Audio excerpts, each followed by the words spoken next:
방금 저기 좌장님께서 말씀해 주셨듯이 사실 이번 행사의 타이틀은 산업전망입니다. 근데 안타깝게도 제가 장표에도 이제 말씀드릴 예정인데 아직 양자는 대부분이 과학기술 영역입니다. 이제 막 산업화가 시작되고 있고요. 그래서 산업 전망에 대한 부분들은 장표 내에선 다루지는 않고 있고요. 다만 이제 궁금한 부분이 있으시면은 질의응답을 통해서 의견을 드릴 수 있도록 하겠습니다. 그래서 방금 말씀드렸듯이 양자기술은 이제 산업화 단계로 진입을 하고 있습니다. 물론 세부 기술별로 아직 과학기술 영역이 있는 것도 있고 또 어떤 양자기술의 일부 기술들은 벌써 산업화가 이루어진 부분도 있고 굉장히 편차가 심합니다. 그러니까 지난 100년이 넘도록 주로 이제 과학기술 영역에 이제 산업화가 되다 보니까 아시겠지만 산업화라는 거는 누가 뭐래도 대량 생산을 위한 어떤 기준, 그러니까 보통 저희가 표준이라고 말하는 부분이 있어야 되고요. 그리고 상호 호환을 위해서는 분명히 표준화가 필수입니다. 그래서 최근 이제 가장 핫한 논쟁 이슈가 이제 표준화를 누가 선점할 거냐, 그리고 어떤 식으로 표준화할 거냐 이슈이기 때문에 오늘 저도 그렇고 아마 두 번째 연사이신 박성수 교수님도 표준화에 관한 얘기를 많이 해드릴 거로 이해를 하고 있습니다. 양자는 굉장히 물리학의 영역에서 많이들 다뤄왔는데 어쨌든 중요한 거는 몇 가지 양자 단위로 어떤 신호를 만들어내고 그거를 ICT 이제 적용을 하기 위해서는 몇 가지 특성을 이용을 하게 되어 있습니다. 대표적으로 불확정성, 중첩, 얽힘인데요.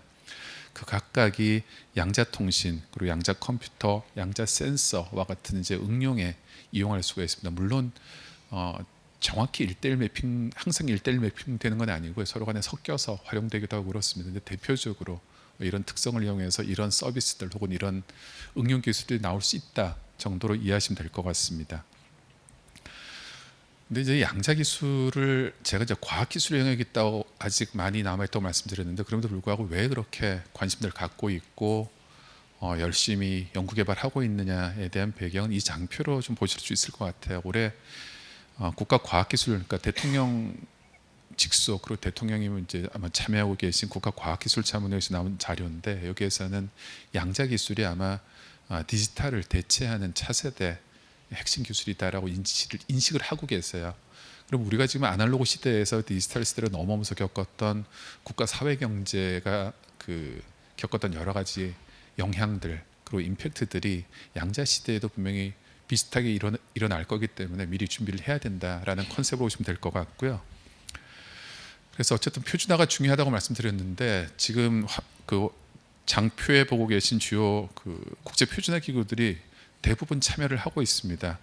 잘 알고 계시는 ITU, 그리고 ISO, IJTC1, 그리고 엣지, ITF, IRTF는 IETF하고 이제 같이 활동을 하고 있는 단체고요. 보시면 제가 노란색으로 마킹한 거는 어느 정도 표준이 만들어져 성과가 나와 있는 기구들로 보시면 될 것 같고요. 그 외 기구들은 좀 더 이제 적극적으로 하기 위한 기반을 마련을 하거나 이제 막 착수한 단계로 보시면 될 것 같습니다. 근데 오늘 이제 제가 주로 말씀드릴 부분은 양자 통신을 말씀드리려고 합니다. 왜냐하면은 양자 컴퓨터와 양자 센서도 역시 산업화에 다다르긴 했지만은 아직 구체적인 표준화 결과가 나와 있는 건 대부분 양자 통신 분야이기 때문에 양자 통신 위주로 좀 말씀드리려고 하고요. 혹시나 양자 센서 그리고 양자 컴퓨터에 대한 궁금하신 점은 제 뒤에서 발표를 해주실 박성수 교수님이 저보다는 좀 더 명쾌하게 답을 주실 것 같습니다. 근데 양자 통신은 현재까지는 크게 두 가지로 또 세부 분류가 가능한데요. 양자 암호 통신입니다. 양자 암호 통신은 양자 기술을 암호 통신에 사용하는 방식입니다. 소위 말하는 크립토그래피의 양자를 이용하는 방식이고요. 양자 네트워크는 우리가 익히 알고 있는 인터넷, 이더넷, MPLS, 5G, 6G처럼 일반적인 통신 인프라로서 양자 기술을 활용하는 이제 방식 기술입니다. 그래서 이 두 개에 대해서 주로 오늘 제가 발표를 해드리려고 합니다. 일단 국제 표준화에 대한 주요 타임라인을 보시게 되면은 이 화살표의 가장 아래쪽에 보시게 되면 2008년에 엣지에서 ISG QKD가 설립이 됩니다. 그러니까 지역 표준화 기구긴 하지만은 그래도 양자 키분배, 양자 암호 통신의 하나입니다. 양자 암호 통신의 하나인 양자 키분배 기술에 대한 표준화를 가장 먼저 시작을 했고요. 그리고 IEEE에서 양자 컴퓨팅 워킹 그룹을 설립을 했는데 사실은 최근에 2023년, 2024년까지 그렇게 적극적이지 못했습니다. 그룹만 만들어 놓고 실적은 크지 않았는데 그럼에도 불구하고 어쨌든 먼저 조직이 만들어졌다라는 것들은 2017년에 IT리프를 적어놨고요. 그리고 2018년에 이제 ITU에서 양자기 분배 기술을 네트워크 형태로 표준화하는 작업이 시작됐는데 이제 한국이 주로 주도를 해왔고요. 그리고 2018년에 역시 좀 전에 말씀드렸던 IRTF에서 양자 인터넷 표준화를 위한 위원회가 설립이 됐고 표준화를 시작을 했습니다. 그리고 2022년엔 양자 인터넷보다는 조금 다른 개념으로 양자 네트워크 관련된 표준화가 시작이 됐고요. 올해에는 ISIC가 공동으로 JTC3를 설립을 했습니다. 이거 역시 저희 한국이 주도를 해서 현재 이제 꽤 큰 역할을 하고 있는 게 한국이다라는 내용을 이 장표에서 말씀을 드리려고 했습니다. 근데 여기 좀 애매한 부분이 산업부 그리고 과기정통부 간에 약간 얽혀 있는 부분이 있습니다. 아직 명쾌하게 정리가 되지는 않았는데요. 일반적으로 과기정통부는 ICT 영역에 대한 규제, 진흥 그리고 표준화를 담당하고 있고요. 이 ICT를 제외한 모든 산업 전반에 대해서 현재 이제 산업통상자원부가 다루고 있습니다. 그래서 좀 전에 제가 말씀드렸던 JTC3라는 그 국제표준화기구 그리고 ITU-T라는 국제표준화기구는 각각 부처별로 서로 다른 역할을 갖고 있어서 아마 양자기술에 관한 소재 부품 쪽은 산업부 영역 그리고 네트워크 서비스는 과기정통부 영역 그리고 장비는 양 부처 간에 좀 약간 오버랩되거나 혹은 좀 나뉘어서 하게 되지 않을까라는 현재 제 생각이고요. 여기에 대해서 부처 간에 정리되거나 그런 건 아직은 없습니다. 근데 양자통신에 관한은 아까 제가 산업화가 좀 일찍 됐다라고 말씀드렸는데요. 다행히 국내에서는 표준화를 위한 체계가 좀 잘 준비됐다라고 말씀드릴 수 있을 것 같습니다. 일단 ITU에 대한 이제 그 표준화에 대해서 아까 잠깐 말씀드렸는데요. ITU에 대한 그 국제 표준화 활동을 대응하는 국내 위원회가 있습니다. 그 두 번째 보시면 RRA 그 국립전파연구원에서 운영하는 한국 ITU 연구회가 있는데요. 이제 일종의 미러 커미티입니다. 그래서 여기에서는 ITU 활동에 대해서 여러 가지 검토를 해주고 국가대표단의 의사를 정리하고 하는 활동을 해오고 있고요. 그리고 역시 RRA 국립전파연구원에서는 양자기술 전문위원회가 올해 설립이 돼서 양자기술 분야에 대한 국가 표준을 이제 검토를 하고 재개정하는 역할을 시작을 했습니다. 그리고 TT에서는 굉장히 일찍 양자기술 분야에 대한 표준화, 단체 표준화 활동을 시작을 했는데요. 그 이전에는 암호통신 분야라든지 일반 통신망 분야에서 각각 나뉘어서 단체 표준을 만들어 왔는데 작년에 PG225라는 양자통신망을 다루는 국내 표준화 프로젝트 그룹이 새로 신설이 됐습니다. 그래서 이전에 분산돼서 하던 표준 활동을 통합을 했고요. 그리고 작년부터는 굉장히 공격적으로 단체 표준을 만들어 나가고 있습니다. 근데 이제 그 중에 대표적인 양자 키분배 기술에 대해서는 아까 엣지에서 2008년부터 시작을 했다고 말씀드렸는데요. 엣지에서 주로 표준화해온 그 내용은 장비 지향입니다. 이게 뭐냐면은 여기 붉은 텍스트를 보시듯이 QKD 양자 키분배 장비들과 그 구성 요소들 컴포넌트에 대해서 표준화를 해오고 있고 현재 한 20개 정도의 표준화가 완료됐거나 표준화를 여전히 진행을 하고 있습니다. 반면에 아까 2018년 정도에 한국 주도로 ITU에서 양자키 분배 네트워크라는 이제 표현을 시작했다고 말씀드렸는데요. 이게 이제 와이다 3800입니다. 그래서 장표 오른쪽에 보시는 그 ITU 뉴스를 보시게 되면은 양자키 기술 자체는 엣지에서 시작을 했지만은 그 기술을 실제 필드에 그리고 시장에서 디플로이 할 수 있는 네트워킹 구조로 가져가는 거는 이제 ITU에서 시작을 했고 이제 의미 있는 거다라는 텍스트가 이 뉴스에 있고요. 그리고 두 번째 붉은 줄 보시면 일단 부끄럽습니다. 제가 이제 KT 근무할 때 이 작업을 했기 때문에 제 이름이 이제 메인 에디터로 리드 에디터로 써 있고요. 그래서 이제 이 부분이 돼 있는데 그 이후에도 저희가 와이다 3800이라는 그 최초의 양자키 분배 네트워크에 대한 표준화에 머무르지 않고 그 양자키 분배 네트워크가 실제로 어떻게 필드에 디플로이 돼야 되고 혹은 추가적으로 어떤 기능들, 어떤 표준이 필요한지에 대해서 계속 저희가 이네블링을 해왔다라는 말씀드리고 싶어서 이 장표를 이제 넣었습니다. 그래서 보시면은 2018년 7월에 양자키 분배 네트워크에 대한 제안이 있었고요. 그리고 2019년 9월에는 포커스 그룹 QIT4N (Quantum Information Technology for Networks라는 이제 포커스 그룹 임시 그룹의 설립을 제안해서 양자 기술의 표준화를 양자 센서 그리고 양자 컴퓨팅에도 확산할 수 있는 기반을 이제 활동을 해서 마련을 했고요. 그리고 QKDN QoS라는 거는 양자기 분배 네트워크 혹은 양자기 분배 기술이 제공하는 가장 큰 서비스는 대칭형 암호키를 만들어서 제공을 하는 겁니다. 이용자에게. 그러면 그 암호키 제공하는 서비스가 어느 정도의 품질을 제공하고 있는지를 판단을 하고 평가하기 위한 표준이 필요하기 때문에 그걸 이제 새로 또 한국에서 제안을 했었고요.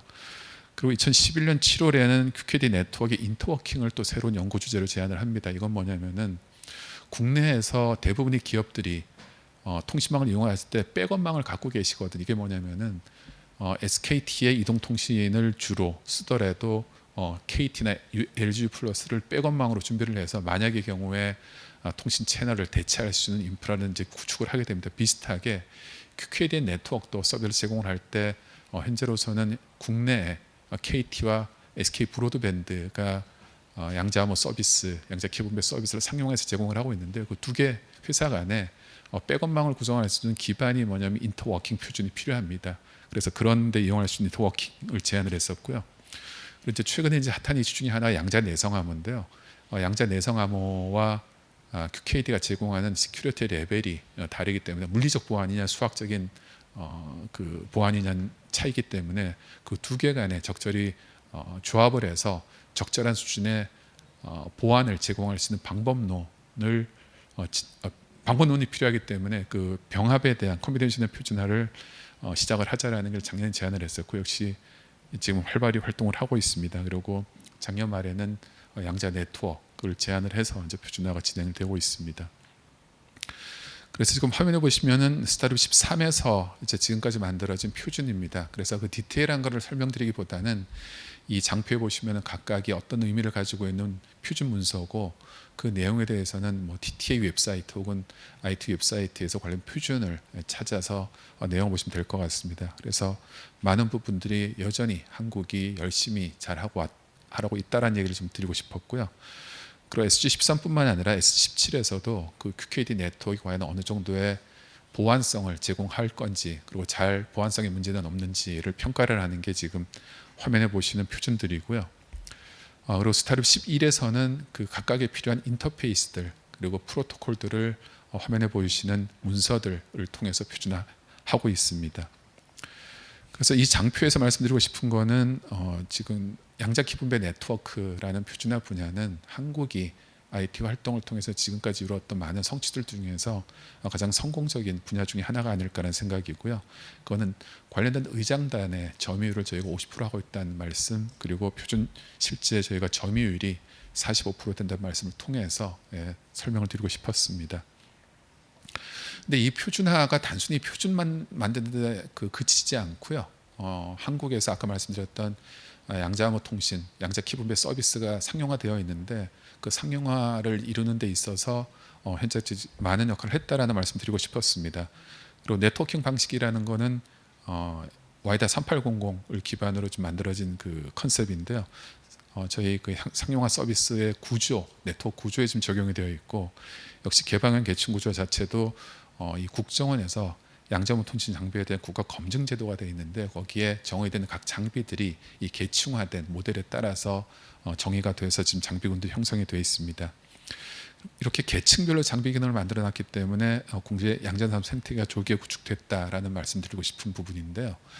최근에도 코이본가요, 우리넷인가요? 그 양자 내성암호 혹은 양자암호에 대한 그 암호화 장비를 국정원 인증을 받았다라고 말씀드리고 있는데 만약에 그게 계층 모델화되지 않았다라면은 양자 기술과 ICT 기술, 암호 기술, 소프트웨어 기술 다 하나의 장비에 들어가야 돼서 웬만한 기술력이 있지 않고는 하나의 장비를 만들 수가 없습니다. 근데 그걸 계층화시켜서 별도의 장비로 분리시켰기 때문에 기존의 ICT 전문 기업들이 양자 산업 생태계에 들어올 수 있는 기반을 마련했다는 말씀드릴 수 있을 것 같고요. 그리고 앞으로도 아까 말씀드렸던 백업망 구현에 필요한 인터워킹 표준이 만들어졌고 그리고 이제 QoS도 아까 잠깐 말씀드렸는데 이거는 뭐냐면은 여러분들이 지금 인터넷이나 이동통신 쓰다 보면은 만약에 장애가 생겼을 경우에 보상을 받으시는 그 약관이 있습니다. 마찬가지로 양자암호 서비스도 어떤 문제가 생겨서 일정 기간 이상 제공이 못됐을 때는 그 일정 기간에 대한 판단을 하고 평가를 통해서 품질 비교를 통한 사업자 선정, 사업자 선택 혹은 SLA 반영을 해서 소비자 보호할 수 있는 그런 표준들이 이미 만들어졌고 실제 정책과 상용 서비스에 적용이 되어 왔다라는 말씀드리고 싶어서 이제 내용을 적었습니다. 근데 최근 이제 가장 핫한 표준화 주제가 양자 인터넷 혹은 양자 네트워크로 부르는 부분입니다.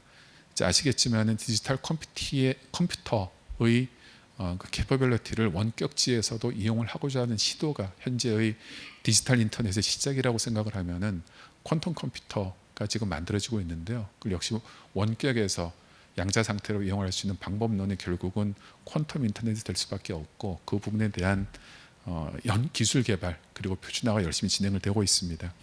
현재 대표적으로 IRTF 그리고 ITU에서 각각 3건이 기반 문서가 만들어서 진행되고 있고요. IRTF는 이제 미국과 유럽 중심으로 만들어지고 있고 ITU에 대해서는 다행히 한국이 주도적으로 작업을 하고 있습니다. 근데 여기에 이제 2가지 시선이라고 제가 적어놨는데요. 그러니까 미국은 기존의 인터넷 기능을 강화하기 위한 역할로 양자 기술 적용을 생각을 하고 있고요. 저희가 한국의 ITU에서 개발하고 있는 표준은 새로운 신규 통신 체제로 가져가려고 합니다. 가장 큰 이유는 현재 디지털 인터넷은 어쨌든 미국이 대부분의 거버넌스를 갖고 있어서 다른 국가들, 그러니까 러시아나 중국이 굉장히 불만을 많이 갖고 있거든요. 물론 그 뭐 기술 지정학적 이슈를 떠나서 미국의 주도권을 양자 시대도 가져가는 이상하지 않냐는 생각이고요. 그래서 양자 네트워크라는 이제 별도의 용어와 표준화를 시도하고 있는 게 현재 2가지 시선입니다. 이제 가장 이제 결론적으로 가서 이제 전망을 좀 말씀드리려고 하는데요. 생각보다 한국이 지금까지 잘해왔다라는 좀 뻘쭘한 얘기를 드렸는데 최근 들어서는 이제 미국이나 유럽 쪽에서 그 주도권 쟁탈전이 굉장히 심해지고 있습니다. 견제가 심해지고 있고요. 지금 미국은 사실 표준화 중심으로 IRTF 그리고 IETF 등등에서 표준화를 굉장히 공격적으로 진행하고 있는 게 이제 현재 상황입니다. 그러니까 예를 들어서 아까 제가 IETF가 2017년 정도에 그룹을 만들었다고 말씀드렸는데 그룹만 만들어 놓고 실제 활동이 없었습니다. 근데 최근 한 4, 5년 동안 되게 내부적으로 준비를 많이 했는지 올해 들어서 지금 화면에 보시는 굉장히 많은 표준화 주제들이 시작이 되고 있습니다. 굉장히 공격적으로 진행되고 있고요. 근데 또 하나의 그 흐름 중에 하나가 이제 유럽 쪽인데요. 유럽은 JTC3에서 한국과 같이 어떤 리더십을 먼저 가져가는 방향을 많이 진행을 하고 있고 이에 대한 좀 자세한 내용은 현재 여기 컨비너를 맡고 계시는 박성식 교수님이 제 다음 단계에서만 발표해 주실 것 같습니다. 이 중에 이제 되게 마음에 걸리는 게 미국이 그동안은 사실 표준화 포럼 중심으로 활동을 해왔는데요. 지금 여기 왼쪽에 보시는 핵심 신흥기술 국가 표준화 전략을 백악관에서 작년 발표를 하면서 공적 표준화 기구에서 그동안 미국이 좀 활동을 소홀히 해왔다라는 자성을 하면서 대표적으로 중국 때문에 그 공적 표준화 기구에서의 그 위치가 위협받고 있다라는 그 서술과 더불어서 앞으로 돈도 많이 투자하고 사람도 많이 키워서 공적 표준화 활동 열심히 하겠다라고 한 게 2023년 이 전략입니다. 그리고 올해 9월에 나온 그 양자 네트워킹 그 프로포절 같은 거 보시면 이건 뭐냐면 전문가들이 모여서 양자 네트워크가 중요하다. 양자 인터넷도 있지만은 양자 컴퓨터와 양자 센서의 그 분산된 각각의 캐퍼빌리티를 양자 네트워크로 묶어주는 순간 그 정밀도가 높아지고 연산력이 높아지기 때문에 양자 인터넷 못지않게 양자 네트워크 기술도 개발을 해야 된다라는 게 이제 이 양자 네트워킹 기술 표준화 제안 문서의 내용입니다. 그래서 점점 저희가 생각해왔던 방향성하고 겹치고 있어서 아마 앞으로도 더 힘들어지지 않을까 하는 생각인데요. 이제 한국의 방향 대응을 어떻게 할 거냐 고민을 해보니까 왼쪽에 보시면 최근 이제 언론 기사인데 한국의 양자 기술 수준이 너무 낮다라는 얘기가 있긴 합니다. 다행히 이제 산업 표준화 쪽은 저희가 열심히 하고 있는 부분이 있어서 이 갭을 어떻게 메꿔 나갈 것인가에 대한 고민이 좀 필요할 것 같은데요. 아쉽게도 그 인력이 되게 부족합니다. 그러니까 과학기술에 계신 분들이든 산업계에 계신 분들은 표준화에 계신 분들이든 아직 많이 그 리소스가 부족해서 좀 같이 모여서 기술 개발이든 표준화 활동이든 같이 할 수 있는 방법을 좀 고민해 봐야지 않을까라는 생각으로 이 장표를 넣었고요. 그리고 이제 그 노력 중에 하나로 그 미래 양자융합 포럼 주도로 글로벌 디펙토 스탠다드 그룹이 만들어졌습니다. 그래서 국제 표준화도 디펙토 수준에 열심히 하겠다라는 의지를 지금 보여주고 있고요. 이제 가장 기대하고 있는 거는 양자법이라고 부르는 양자 육성법이 작년에 만들어져서 올해 11월부터 이제 시행에 들어갔습니다. 1년 동안 공고가 났었고요. 그래서 여기 보시게 되면은 표준화 추진에 대한 내용이 있습니다. 그래서 기술 개발 못지않게 표준화도 이 법안에 따라서 좀 더 정책과 병행해서 앞으로는 좀 잘 진행할 수 있도록 같이 노력해 보겠다라는 내용으로 오늘 준비된 발표 마치겠습니다. 고맙습니다. 네, 감사합니다. 양자 쪽, 뭐 센서, 컴퓨팅, 네트워크 쪽 얘기 중에 네트워크 쪽에서 그리고 IoT 쪽에서의 활동과 기타 IEEE 등의 표준화 활동에 대해서 쭉 설명을 주셨습니다. 네, 혹시 관련해서 질문이 있으실까요? 네, 혹시 마이크가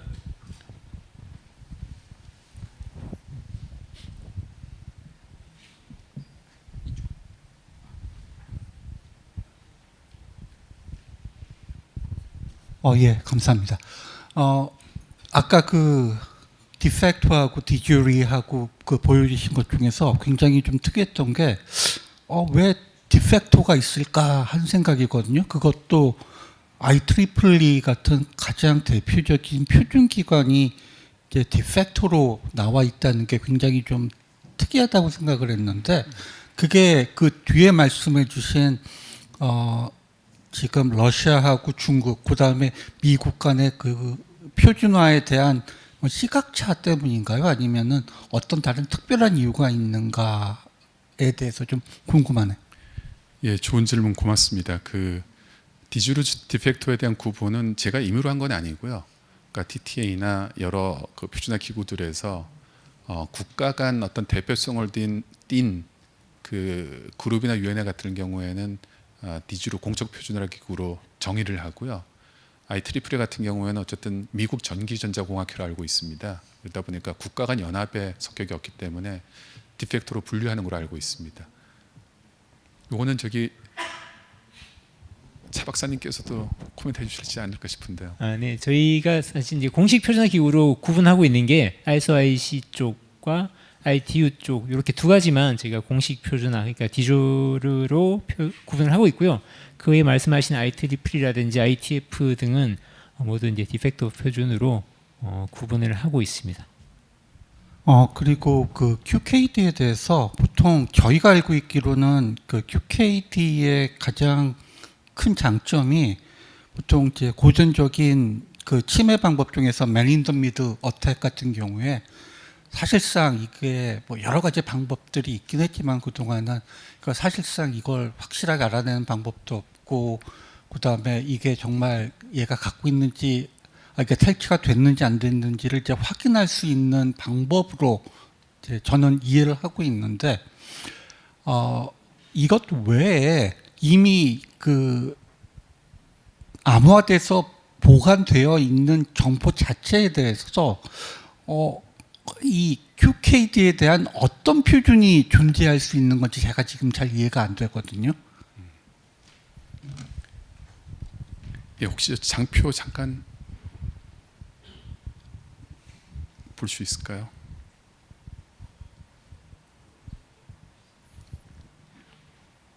예, 일단은 이렇게 보시면 될 것 같습니다. 그러니까 가장 먼저 시작한 엣지의 표준화 영역을 보시면은 그 QKD 장비라고 알려진 양자음 통신 장비를 구성하는 부품들 그리고 그 기능들에 대해서 표준화를 진행을 했었고요. 근데 그래서 현재 있는 장비들은 많은 부분을 엣지 표준을 따르고 있습니다. 그러니까 예를 들어 뭐 싱글 포톤 디텍터나 싱글 포톤 리소스 같은 경우에는 대부분 이제 그런 부분을 참조할 수가 있는데요. 이 통신 사업자 입장에서 보면은 장비들을 1대1로 각 회선에 적용을 해야 되는 게 엣지의 표준화 구조였습니다. 그러다 보니까 예를 들어서 통신 사업자 입장에서는 보통 수십만 회선을 운용을 하고 있는데 회선 하나마다 한 세트의 QKD 장비를 놓는다는 거는 비용 부담이 어마어마하거든요.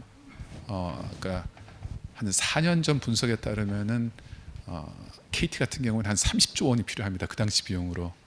그러니까 이게 그 일반 통신 인프라를 그만큼 투자를 안 하는데 암호화를 위해서 그만큼 투자하는 게 말이 안 된다라는 인식이었고요. 그래서 그거를 효율적으로 비용 효율적으로 할 수 있는 방법 중에 하나가 그럼 그 장비들을 네트워크 구조로 가져가자. 그게 스타가 됐든 트리가 됐든 간에 네트워크 구조로 연결하는 구조로 가져간다라면 10분의 1 이상으로 줄일 수 있지 않겠느냐라는 게 양자 기분배 네트워크의 출발이었고요. 그러려다 보니까 그 네트워크 구조로 가져가기 위한 새로운 연결 인터페이스들이 만들어져 필요하고 그걸 이제 표준화를 했었고 그리고 그 네트워크 그리고 장비뿐만 아니라 네트워크를 운영 관리하기 위한 기능들이 새로 필요하고 예를 들어서 모니터링일 수도 있고요. 아니면은 아까 말씀 주신 어떤 그 맨인더 미들 어택이 들어왔을 때 이게 지금 누군가의 침해를 받은 건지 아니면 단순히 예를 들어 극단적으로 말씀드려서 도로에서 누군가가 도로공사를 하면서 크레인으로 라인을 끊어서 생긴 오류인지 그런 걸 판단할 수 있는 기법들이 다 표준화돼야지 상용 서비스 적용될 수 있기 때문에 QKD를 구현하는 기술뿐만 아니라 그거를 시장에서 쓰게 한 여러 가지 운영관리 기술까지 포함을 해서 표준화가 진행이 됐었습니다. 그렇다면은 그 훼손에 대한 게 공유한 훼손에 대한 그 노이즈 프리에 대한 어떤 컨스트레인트가 있는 건가요? 그 컨스트레인트에 대해서는 제가 알기로는 많은 논문이 나와 있지만 실제로 각 기업마다 갖고 있는 레벨이 공개된 적은 없습니다. 근데 다만 양자 암호키 기술이 갖고 있는 가장 큰 장점 중에 하나는 양자 신호를 한 알의 빛 알갱이를 연속적으로 보내고 있기 때문에 일단 기본적으로 카운팅이 가능합니다. 몇 개를 보냈는지가. 근데 그게 카운팅에 따르면은 어떤 일련된 양자 빛 알갱이 광자라고 해야겠네. 이 경우에는 광자 스트림이 수신이 되지 않은 기간이 측정이 된다라면은 그거는 누군가가 중간에서 그 양자들을 가져갔다라거나 아까 말씀드렸듯이 혹은 그게 불연속적으로 나타날 경우에는 뭐 도로공사에 발생한다거나 이런 걸 판단을 할 수가 있습니다. 그런 부분으로 활용이 되었습니다.